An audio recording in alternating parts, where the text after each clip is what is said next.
Welcome to Godless and Grounded. Have you ever read something that claimed to be divine truth but sounded more like a bad sequel written by someone who forgot what happened in the first chapter? The Genesis chapter 2, where God suddenly changes his job description, rewrites the timeline, and somehow forgets what he just said in Genesis 1. The story begins by saying God created the heavens and the earth, and everything was done in 6 days. That's Genesis 1. But then, Genesis 2 comes along and it's like the author had no idea the first chapter even existed. The tone shifts completely. The order of creation changes. The name of God changes. The details are so different that you'd think someone else entirely wrote it. And most likely, someone did. Genesis 1 uses the word Elohim, a plural term for gods. Genesis 2 switches to Yahweh Elohim, Lord God. Suddenly, the cosmic, majestic creator becomes a small, hands-on craftsman molding clay. In the first chapter, God simply speaks things into existence. Let there be light. In the second, he gets down in the dirt, literally forming man from dust like a potter. It's not divine inspiration, it's divine inconsistency. And that's the first absurdity. If God is all-powerful, why does he suddenly need manual labor? Why form man from clay when he can just speak him into existence as before? It's almost as if the two stories come from two different belief systems patched together later, which, historically, is exactly what happened. Scholars have long known that Genesis 1 and Genesis 2 come from two separate traditions, the priestly source and the Yahwist source. One sees God as transcendent and distant, the other as human-like and emotional. These stories weren't divinely revealed. They were human attempts to describe creation in their own language, later merged into one book. Now let's look at what happens in this second version of creation. It starts by saying that no plant had yet appeared, no rain had fallen, and no man existed to till the ground. So God forms Adam from dust and breathes life into him. Then, apparently realizing that there's nowhere for Adam to live, he plants a garden called Eden, after creating man. Wait, what? In Genesis 1, plants and trees were created on day 3, before humans. In Genesis 2, man is created first, and only then God plants trees. That's a total reversal. Imagine writing a book where you first introduce a man, then remember he needs a world to live in, and start building it afterward. That's not divine perfection. That's bad storytelling. And here's where it gets more bizarre. God puts the man in the Garden of Eden to work it and take care of it. Think about that. A supposedly perfect paradise where everything is in harmony, yet man's very first job is to be a gardener. Why would perfection need maintenance? Why does an omnipotent God make a man just to tend his plants? It's the ancient version of making humans your housekeepers. Then God gives Adam a command. Don't eat from one tree, the tree of knowledge of good and evil. So, in the middle of paradise, he plants a forbidden fruit. He doesn't hide it, doesn't guard it, just puts it there, fully accessible, and says, "Don't touch." This is divine entrapment. It's like telling a child not to press the big red button and then leaving them alone with it. If God truly didn't want them to eat it, why create it at all? Or why make it so appealing? Why create a creature with curiosity and then punish it for being curious? That's not wisdom. That's psychological cruelty. And remember, according to this story, Adam doesn't even know what good and evil are yet. So when God warns him, "If you eat this, you'll die," Adam has no understanding of death, no concept of wrong. He's morally innocent. So punishing him for disobedience is absurd, because he couldn't comprehend the rule he broke. It's like punishing a baby for not understanding traffic laws. Now comes another odd part. God created Eve and decides to make him a helper. But instead of just creating Eve right away, God starts experimenting. He brings animals to Adam to see what he'll name them, and to check if any of them are suitable partners. That's not omniscience. That's trial and error. The story literally says God brought the animals to see what Adam would call them. So the all-knowing creator is waiting to find out what his own creation will do. How is that divine? That's curiosity, not omniscience. And then, after Adam names all the animals, God realizes none of them are suitable. So he puts Adam to sleep and creates woman from his rib. If this were truly divine logic, God would have known that no animal could be man's partner. But the text presents it as if he's discovering this along the way. The author of Genesis 2 clearly thought of God as a craftsman experimenting with his creation. more like a human tinkerer than a perfect being. The rib story itself is even more ridiculous when you think about it. If God could create Adam from dust, why did he need a rib to make Eve? Why not just create her independently? Because this story was written in a patriarchal society where woman was seen as secondary, derivative, and dependent.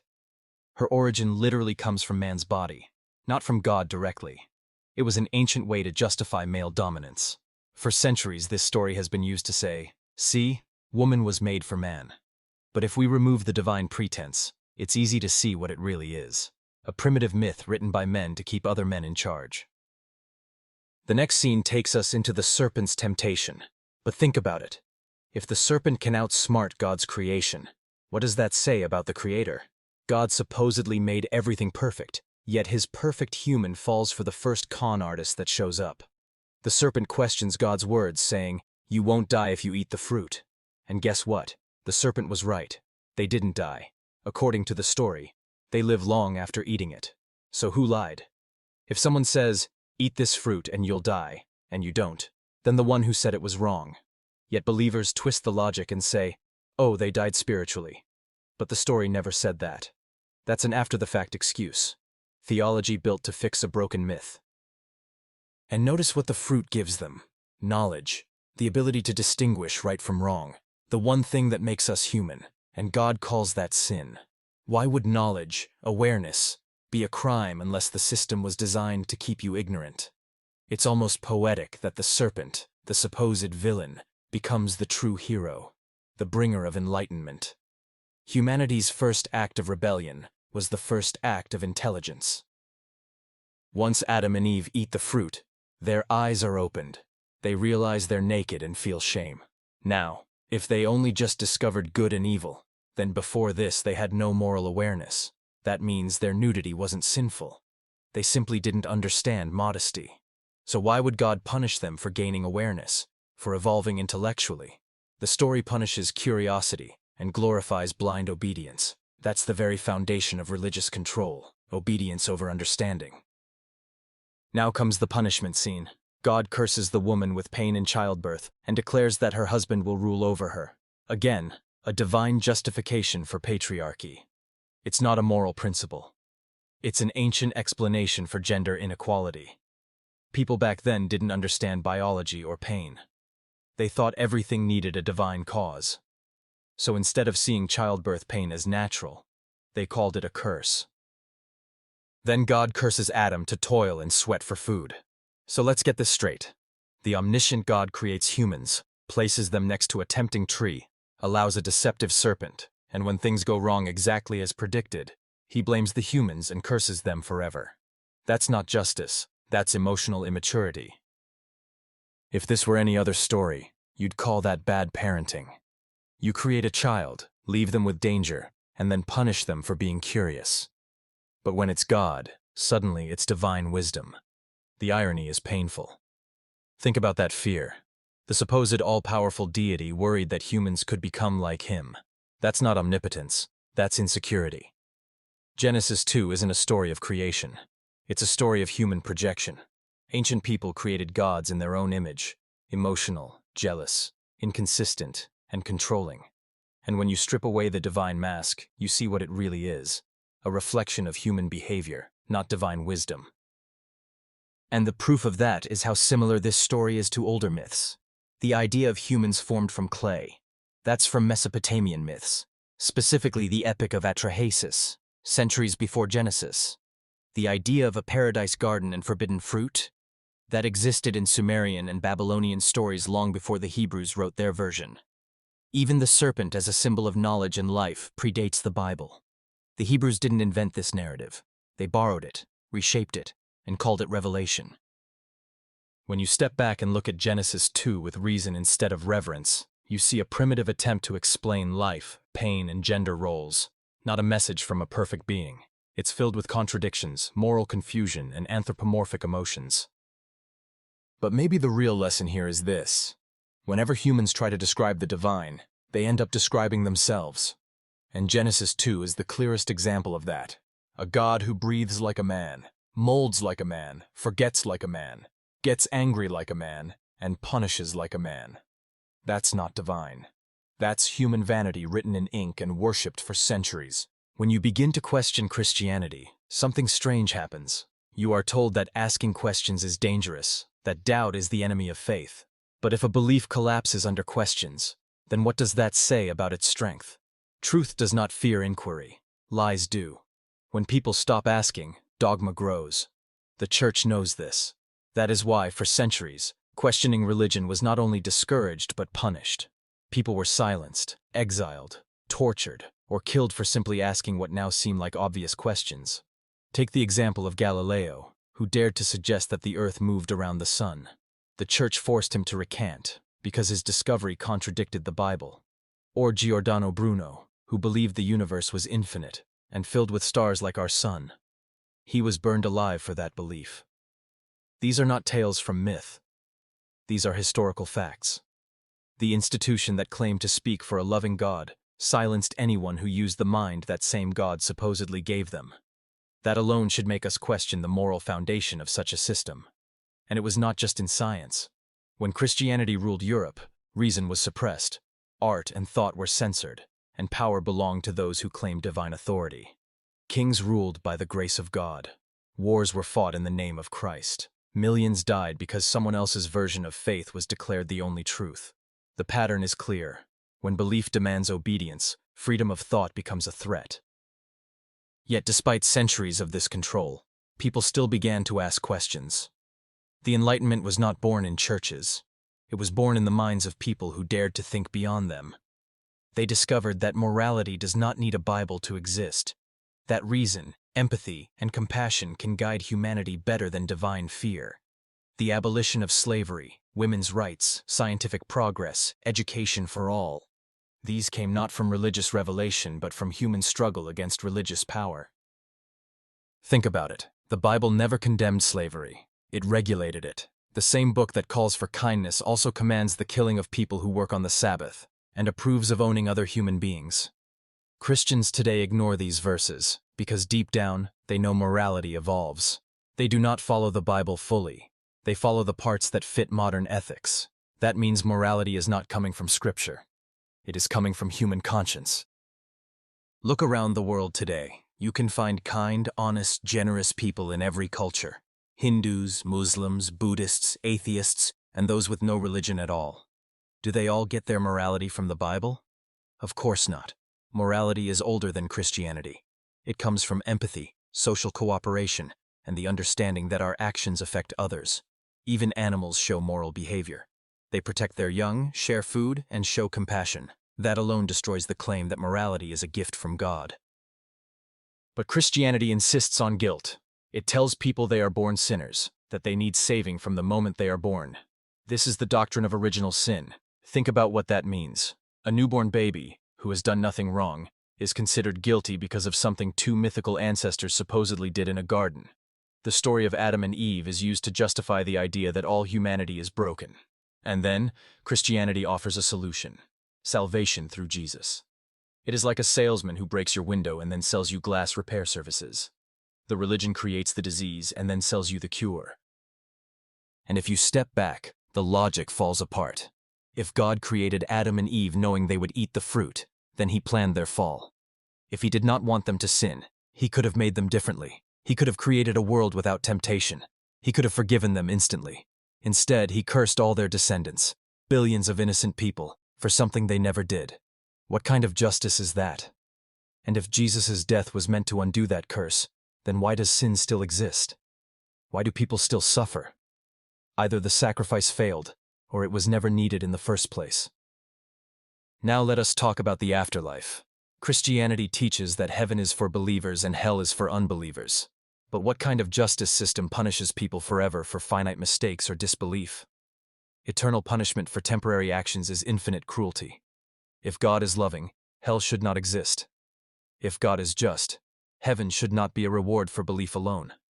The very idea of eternal torment is incompatible with love or justice. It is a tool for control, created to keep people obedient through fear. History shows that fear works better than reason when you want people to obey. Tell them they will burn forever, and they will kneel. But here is something worth noting. As science, education, and communication have advanced, Belief in hell and heaven has weakened. Many modern Christians quietly admit they do not take those ideas literally anymore. Some say hell is just a metaphor. Others say everyone will be saved in the end. This shows how belief adapts to survive, not how it reveals truth. Religion bends to social progress. It does not lead it. Look at how the Church's stance on issues has changed over time. Once, it opposed the idea that the earth is round. It condemned vaccines and medical treatment as interference with God's will. It opposed equality for women, and in some parts of the world, still does. It fought against gay rights and continues to do so in many countries. Each time, religion has been forced to adjust because of human progress, not divine revelation. If the Bible were truly the ultimate source of truth, it would not need constant reinterpretation to stay relevant. Now imagine if Christianity had been the one true system of knowledge all along. The world would not have needed science, philosophy, or ethics to evolve. But the truth is, progress came from questioning, not believing. Every advancement humanity has made, medicine, human rights, democracy, technology, came from asking the questions religion tried to silence. That alone shows where truth truly lies. In the pursuit of understanding, not in obedience to authority. Let us take a simple real-world comparison.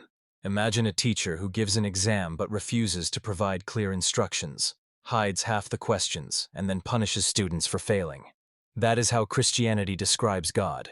He hides himself, gives humans vague scriptures full of contradictions, allows different interpretations, and then threatens eternal punishment for not believing correctly. Would we call such a teacher fair or cruel? And if no human teacher would be allowed to behave that way, why should a divine one be held to a lower moral standard? When believers say, "You must have faith," they are really saying, "Stop asking questions." Faith is treated as a virtue because it demands surrender. But surrender is not truth. Real truth can be tested, questioned, and proven. Faith cannot. Faith belongs in stories, not in reality. Imagine if people ran hospitals, governments, or airplanes by faith instead of evidence. The world would collapse. Yet when it comes to the biggest question of all, the nature of existence, we are told to stop thinking and just believe. But human progress exists because we did not just believe. We questioned the sun, the stars, the earth, our bodies, our origins, and the universe. We found answers that were once labeled heresy. We discovered that diseases were not caused by demons, that earthquakes were not divine punishments, and that humans share ancestry with all life on earth. Every scientific truth has chipped away at religious illusion. What remains of Christianity now is a set of emotional and cultural traditions that persist because they comfort people, not because they are true. And that is the final realization. The illusion of Christian truth survives not through evidence, but through emotion. It feeds on fear of death, guilt over sin, and the longing for meaning. It tells people they are broken, and then offers to fix them. It gives comfort in grief, which is why it feels sacred. But comfort is not proof. A belief can make you feel good and still be false. The placebo effect works the same way. It does not heal the disease, it just soothes the pain. Truth, on the other hand, may not always comfort you. It may unsettle you. It may leave you with more questions than answers. But it frees you. When you stop believing that you were born broken, when you stop living in fear of hell, when you stop needing invisible permission to be a good person, that is when you begin to live honestly. You are not fallen, you are not cursed, and you do not need saving from yourself. You are part of a universe that existed long before religion and will continue long after it. Your worth does not come from divine approval. It comes from your capacity to think, to love, and to grow. You are not a servant of an invisible master. You are a thinking being capable of shaping your own meaning. So the next time someone tells you that questioning is dangerous, remember, every truth that ever advanced humanity began with a question. Christianity may offer answers, but those answers crumble the moment you truly start asking. These 10 questions are not meant to destroy faith. They are meant to show that real truth does not need faith to survive. And when the illusion fades, what remains is not emptiness. It is clarity, the freedom to seek, to learn, and to live without pretending to know what no one truly knows. Because if there is one sacred thing left, it is the courage to question.